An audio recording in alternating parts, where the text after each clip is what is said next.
My name's Gary Bauer. I've been an artist for about 20 years, focused on painting. Started out with acrylics and slowly transitioned to oils, which I'm focusing on now, but I jump back to acrylics every once in a while. I grew up as an army brat, as the phrase is. So I was born in Germany, lived in Texas, California, Georgia, Arizona, and eventually ended up moving to Washington State, and have been here for about 30 years, so quite a while. It's been a great stay here, and I love Seattle, love Washington. In high school, I had an art teacher, Mr. Merrill, and this art teacher, he had such a welcoming class, so I took it for 5 years, or 4 years, all through high school for an hour a day, and it was just drawing, working with clay, a little bit of watercolors and stuff, so that was my early intro. And then after I graduated college and moved to Seattle, I started drawing a bit and started doing some colored pencils, and slowly evolved to working with acrylics. Sometimes I'll use acrylics if, for example, I want to use a ton of paint on something and paint very rapidly.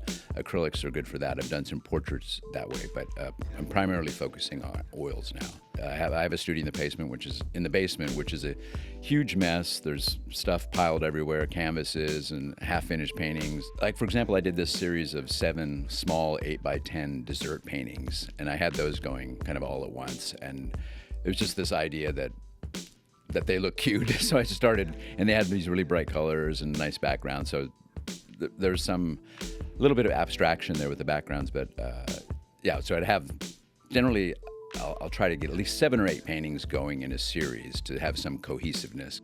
Bauhaus, I think, intrigued me as a child, so I was always looking up things through, junior high, high school, and then I've accumulated a dozen books and read a few biographies of some of the people that were in the Bauhaus school, which was in Germany from 1919 to 1933, which 1933 is when the Nazis came into power. So they dissolved that school because it was kind of left-leaning and socialist and really against this ideology the Germans had the Nazis had at that time. So a big interest. And then I found the architecture and the spirit of the Bauhaus, as they called it, just fascinating. For example, these are of a couple of toys, a boat and a puppet, and I really enjoyed the bright colors, which Bauhaus is noted for being focused on the primary colors in their artwork, like blue, yellow, red, and black, which you'll see it dominated in those 2 pieces. My first language was actually German, so I think I was introduced to Bauhaus and that kind of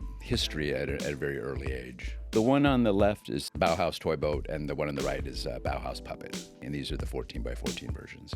I was just wandering through a Goodwill and saw this little red rocking horse, and I thought, well, that'd be an interesting painting. And then I kind of had this vision of the desert and 3 of the rocking horses, so I put them in different positions to kind of mimic this photograph that I saw years ago as well, and kind of the George O'Keeffe background, the floating skull, if you're familiar with that, and this is kind of a play on that. It's 20x30, and it's called How the West Was Won, which I've been giving a lot of thought to naming paintings.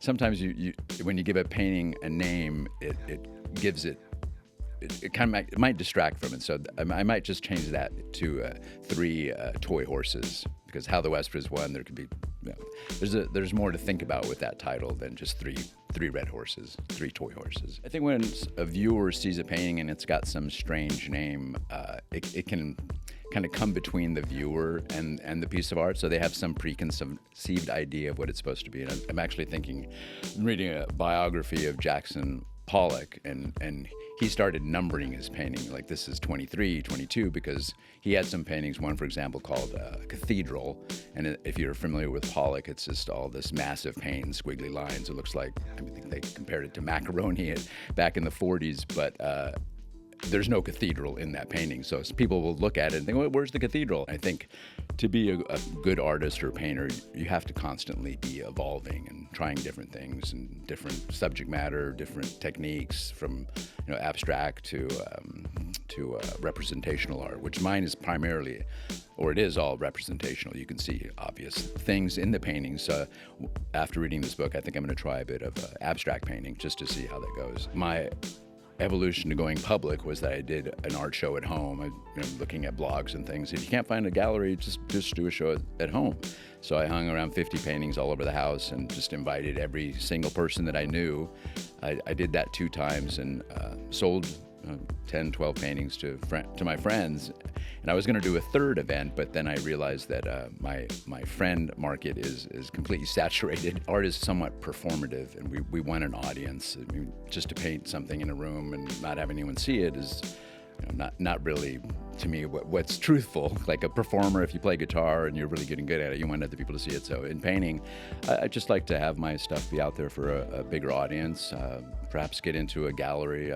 I've got some submissions going on, some crazy ones that came out of reading that Jackson Pollock book. I put a proposal up to do a live painting at the Seattle waterfront of something 8 by 20 feet of the Seattle waterfront, facing west, not towards the city. So I'll see where that goes. But yeah, just to get more feedback, to get things out there. So I'm at 210 Seattle, which is at 210 South Washington Street, and it'll be part of the upcoming Pioneer Square Art Walk on November 7th.